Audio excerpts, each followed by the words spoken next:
Hello guys and welcome to Real Red Talk. On today's show I'm going to be talking about Frenkie de Jong in depth, who Erik ten Hag is bringing to Manchester United with him in terms of coaching staff, and certain ex-players having a bite at Ralf Rangnick, which I for one am not happy about. So let's dive straight into the topics. For anybody watching, make sure you like, subscribe, comment, all that good stuff. Any kind of support, we really appreciate it here at Real Red Talk. So let's dive into the show. The first thing I want to talk about is Frenkie de Jong. Obviously, a lot of news surrounding him at the moment. He is the hot topic in regards to Manchester United for the past 2-3 days.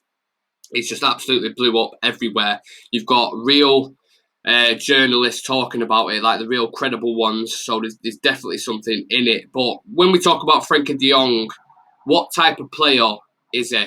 He's a multi-function. I cannot say this word. I have no idea why. He's a multifunctional right-footed midfielder. He has fantastic balance and dribbling ability, while his distribution benefits from him always playing with his head up.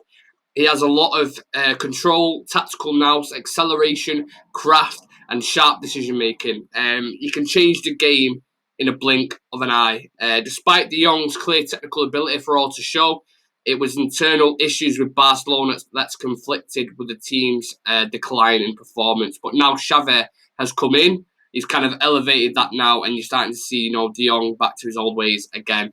Looks like a really good player for him. Value. Let's talk about value. Now, Barcelona bought de Jong from Ajax for a fee of £65 million. So I think if United were to tempt Barcelona, you're probably looking at about 70 to 75 million. I would say higher, but given the certain financial situation that Barca are in, I don't think they're in a position to really haggle and really push the price up. They'll probably give a figure out of 100 to 120 million. I imagine you'll see reports of that circulating, but that's natural for a club. You always start high and then you kind of meet in the middle, and that's how if they started off at 70, United, right, we might be able to get them for 60 or 50 here. So it always starts really high and then you kind of meet somewhere in the middle. I also think if they didn't need to sell, there'd be no legs in this at all. But we'll get onto that a little bit later on. So yeah, that's the value. And we've got to try to be realistic. 70 to 75 million, I think, is a fair price if you're going to go and buy a really great midfielder like Frenkie de Jong. Now, we was discussing this on the show on Thursday night. Yeah, Thursday night. Me, Severe, and Adam, and we were saying basically, if you look at de Jong bringing that type of player in now, is it the right thing to do? Like, you talk about a roast dinner, yeah? He is the gravy that you pour in the roast dinner. He is the chocolate sauce to the profiteroles. You rarely have them on their own. Some people are out there, the niche, they like to have that kind of stuff. That's fair enough. But 9 times out of 10 you don't, and that's because you need the full thing. You need the whole thing in cohesion. You need a defensive midfielder, a specialist like an Ndidi or someone like that, or a Kante next to de Jong in order for him to be that ball carrier and flourish. Like, for an example, I always use this example, but Thiago for Liverpool, they were already a team, right, that had the fundamentals and had the shape and had partnerships all over the pitch. You bring Thiago in for that extra sprinkle of sauce, you know what I mean, to bring that extra quality. Now, I know it took him, a season to settle in. People were saying he's too slow for the Prem, including myself at times. I was like, it doesn't quite look like he fits the bill for Liverpool, but look at him this season. He's been one of their best players. And look, they won the Carabao Cup, they're in the final of the FA Cup. They're a couple of points behind City. City probably going to win the league, but they're still taking him to the very end. And then they're in the final of the Champions League against Real Madrid, and Thiago's been a big key part in that. But if you was to bring Thiago in when Liverpool had just signed Mane or something, it wouldn't have worked nowhere near as much, in my opinion. That's just my personal opinion. But yeah, we'll see what happens with that. I just don't think. I think we need fundamental ingredients to this recipe before we start bringing in the sugar over the top and stuff. Let's take a look at why Barcelona Sell. So, look, I think it's common knowledge Barcelona are in heavy debt. Reports suggesting that it's about £1.2 billion. And PK said that as well he's just done a video with Gary Neville on the overlap, and he was saying how bad the debt is and stuff. And that's because of their former president, Josep Bartomeu. So, look, the reality is they need to clear some of that debt and get some wages off the bill to move forward. De Jong is a big asset. United always overpay, so the recipe seems right for a sale. It's one of them. Look, we have to say, how realistic is this signing? In my personal opinion, I think the deal has got legs, as I suggested before. United need a signing like this to really make the mark in the transfer market. Ten Hag has a great relationship with the player. Barcelona need to sell, as I just said, and United apparently have been working on this deal for a good few months with Murta behind the scenes. There's obviously more in depth about that, but we don't know. These are just little reports that are coming out. It's like kind of like a journalist Royal Rumble at the minute. There's loads of conflicting reports everywhere, which is just crazy for fans, kind of trying to get to the truth, digging our way. But I think it will really depend on the player and if he fancies leaving. And he won't be in the Champions League, which obviously brings its own benefits to competition itself. So I think if De Jong wants to play for United, this deal will happen. 100% it'll happen. It's just the fact we don't even know if we're going to be in the Conference League, if we're going to be in... Do you know what I'm saying? We don't have a clue. So I think you'll see some real concrete news when we play Palace, if we beat them, and it says, right, we're in the Europa League. Then you can kind of have a firm stance and say, this is what competition we're going to be in next season. This is how much game time you'll play, so on and so on and so on. So I do think it's realistic, but it all depends on De Jong. And from the quotes, like Severe said on the show on Thursday night, from the quotes we've seen, from who we're talking about, from De Jong himself, he's saying, I want to stay at Barca for a long time, another 6 years. I love the Champions League and blah, blah, blah, all this kind of stuff. So it's not looking promising, but that's not to say a player can never change his mind, It can happen. So, yeah, we'll wait and see what happens on Frenkie de Jong. Let's move the conversation on a little bit. Rio Ferdinand has been talking on his podcast, saying he doesn't think Ralf Rangnick should be airing Manchester United's dirty laundry in public and shouldn't be allowed to address the media. He's also said Ralph's saying a lot of stuff to almost distance himself from responsibility, but he has to accept some of the responsibility that the team has got worse since he's been there. And I, for one, am a bit annoyed at Rio because surely he's seen what's going on this season and how much shit Ralf has had to endure during his time there. So let me give him a few examples. Yeah, so 1 second, let me just pull them up. So, bear with me. Rangnick wanted a striker in January. He was left without Martial, Mason and Cavani, so he had to rely on a 37-year-old in Ronaldo, who's obviously been one of our players of the season. But you can't just play a 37-year-old every single game, even a freak athlete like Ronaldo. I don't believe you should be playing him every game. You should have a young striker to dovetail with him, and that's all. I think that's what we'll see next season. But, yeah, so he's had a 37-year-old to rely on throughout the full season since he's been here, and an out-of-form Rashford. And, obviously, we didn't know Elanga would play as well as he has been doing for the past 6 months. He's just sort of brought him into the fold and made use of him. And Elanga's took the opportunity and done well. So he's had to rely on these guys. The club also denied him the chance to sell Jesse Lingard and just told him to use him, basically. And we know what's happened there.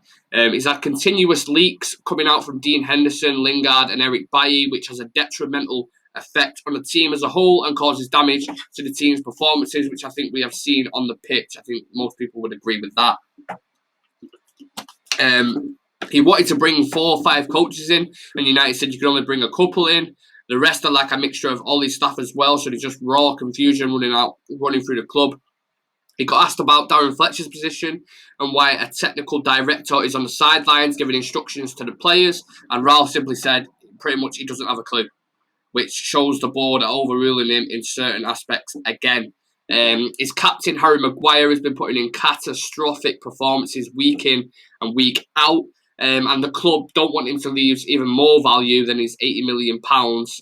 Obviously, we broke the world record fee for a centre-back, which is just fucking nuts. Crazy. Leicester are just like laughing to the bank. Biggest heist in UK history, maybe in world history.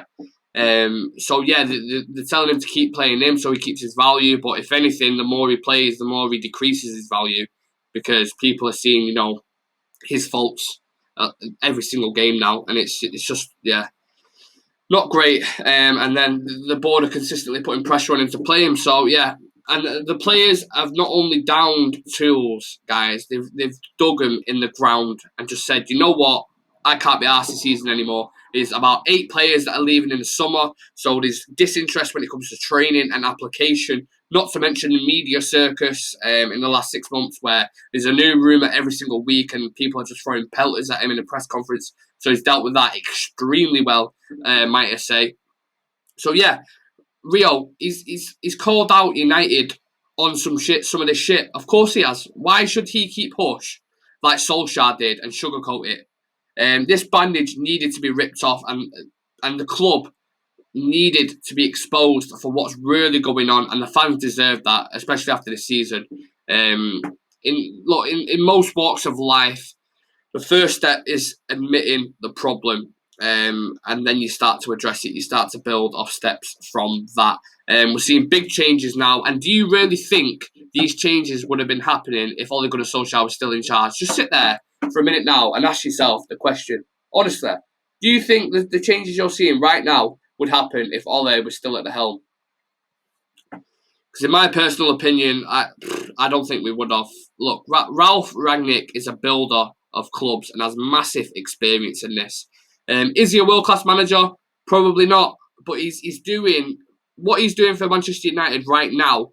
We will look back on, I believe, in a few years' time, and we'll just praise him. I used an analogy on the show last night, and I said it's like the first man taking a step over no man's land and taking the bullets and being like and fighting back, and the rest of the team behind him can believe in him and really galvanise together and push across and win that battle. That's what I feel like Ralph's doing right now, and he's not getting the credit he deserves. And Rio coming out with something like this, I know he's got friends in the media because he said it on his podcast before. He said he talks to Richard Arnold and other board members that are there. So what I think's personally gone on, he spoke to them and they kind of said, "Ree, can you just put something out in the media there to sway him away from what Ralf Rangnick's saying, because it's getting a little bit toxic now." They probably don't like it. They're probably seeing themselves getting a bad name and stuff, and Rio's like, yeah, don't worry, I'll say something. That's just my personal opinion. It could be way off, but yeah, you put 2 and 2 together, you make 4. And finally, guys, I'm going to finish on Ten Hag's quote. You know what? I brushed that off quite easy there. Look, I'm not happy with Rio Ferdinand and the stuff he said. Obviously, amazing player, a captain for the club. But you have to separate the two things. From when he's analysing the game and stuff, sometimes he gets wrapped up with his little board member friends and stuff, and I think that you just need to separate that completely. And if you're honest as a fan right now, are you happy? Let me know in the comment section, right? Are you happy with what Ralph has been saying in the press conferences? Let me just try gauge where we're at. If it's 75-25, 50-50, because I think personally it'll be 80-20%, if not 90-10%, in regards to Ralf Rangnick's press conferences. So yeah, let me know in the comment section, and maybe we'll do a poll on our Instagram. Head over to that Real Reds Talk, and I'll throw a poll up on there and see what you guys think. And finally, guys, I'm going to finish on Ten Hag's coaching staff and who he's bringing along with him to Old Trafford. So, from the people who've been confirmed, I believe his assistant will be Mitchell van der Gark, if that's how you pronounce it. Don't have a clue. And Steve McLaren is set to join him in the dugout as well. McLaren was obviously Ferguson's assistant during the infamous treble-winning season in '99, and then he went on to manage Middlesbrough, which was a bit of a mixed kind of job. A very experienced figure heading football who will bring his own qualities in coaching. He had a disappointing spell at England, of course. I think we all remember that. But then he went on to manage FC Twente, which was where Erik ten Hag was his assistant and where they kind of met. Now the pair of them are set to reunite at Old Trafford. So that's going to be very interesting to see what happens there. Mitchell van der Gark, who actually looks like Ten Hag's brother. For anyone who's wondering, just Google a picture of him. He actually looks like his twin brother. Not like identical twins, but they look like they could be brothers for sure. I am certain of it. I want to start a little conspiracy there, but there's something going on. And he's actually a similar age to our boss as well. So, yeah, he's 50, 51, somewhere along the lines of that. And he's enjoyed, a nomadic coaching career, which saw him appointed Ajax's reserve manager in 2019. From there, the former Motherwell defender earned his stripes and made the step up to first team picture ahead of a memorable 21-22 campaign. So look, there's only so much sort of digging you can do into assistants and stuff, but if these are the guys that, you know, that Ten Hag trusts and think can help him achieve success at United, then, you know, you just have to back him. You look at someone like Carlos Queiroz, who hasn't done great in management at all, like first team coach. He hasn't done great, but as an assistant manager, he was really good. You know, you hear the likes of like Ronaldo, Rooney, other people praising him a lot when they're talking about their career and how they shaped him and stuff. And people like, you know, you look at Vinny Mullenstein as well. These kind of guys, you know, have been really important to set players' development and been there during the part of the successful, you know, the years managing big egos, big talents. So I think it's important you bring someone like McLaren will balance it out very nicely, I believe. My other choice as well would have been Rennie Mullenstein. I'm not sure what's going on there, but someone like him, I think, could come in and do a really good job. But look, they've certainly got the work cut out for them with the players at their disposal. You look at the stuff that's gone on this season, as I was discussing with the Rio kind of section there. They've got a lot of work cut out for him. It sounds like there's a lot of commitment issues in training, lacking discipline at times with Lingard and stuff. They're not playing to the full potential, so they've got to get something out of him. And I suppose that's a coach's job, innit? You know what I mean? That is a coach's job to do that. So it'll be interesting to see how they manage that, what they do in pre-season, what kind of, you know, formations they'll be playing and stuff. Yeah, but then on the flip side of the coin, you've got, you know, all these young players just won the FA Youth Cup. Massive congratulations to them. You know, they've absolutely smashed it, and you've got really some interesting young stars there. The likes of Garnacho, Hannibal, McNeil, Ahmad when he comes back. You've got Garner coming back from Nottingham Forest, who's killed it there, got in Championship Team of the Season on SofaScore, I think. But yeah, Garner's done it in big games as well, in cup games against Arsenal and stuff. So yeah, interesting what he's going to do with the youngsters coming back. That's my main interest and what I want to see. I think Ahmad, as I've gone on record before and said numerous amounts of times, Ahmad, I think, will be a big player under Erik Ten Hag. I know he likes his inverted wingers, and he likes sort of very good technical players as well who work hard for the team. I think Ahmad, yeah, does he work hard? Yeah, off the ball as hard as anybody else. Does he have quality, technical quality? Yeah, dribbling, passing, you know, can shoot as well. Decent on both feet. Links up really well with players. That he kind of infects players around him. So I think Ahmad, this is my shout for the next 6 months. By December, I think I've got a bee in my room. Oh, shit. Oh, fucking hell. No idea where that's gone. Oh my God. Is it gone? I don't know where it's gone. Where's my phone? Let's have a look. I've got a wasp in my room. I have no idea where that's just gone. I'm going to try and finish the show. See that? Dedication. For anyone who knows me, knows how much I hate wasps. And I've just carried on with that with about 5 minutes above my head. So, I can still hear it buzzing. Yeah, let's carry on. No show's going on there. So yeah, I was talking about the young players, Garnacho, Hannibal, Ahmad, McNeil, who I think, you know, are going to do... Oh, shit, it's there. It's there. Look. Oh, my God, that is massive.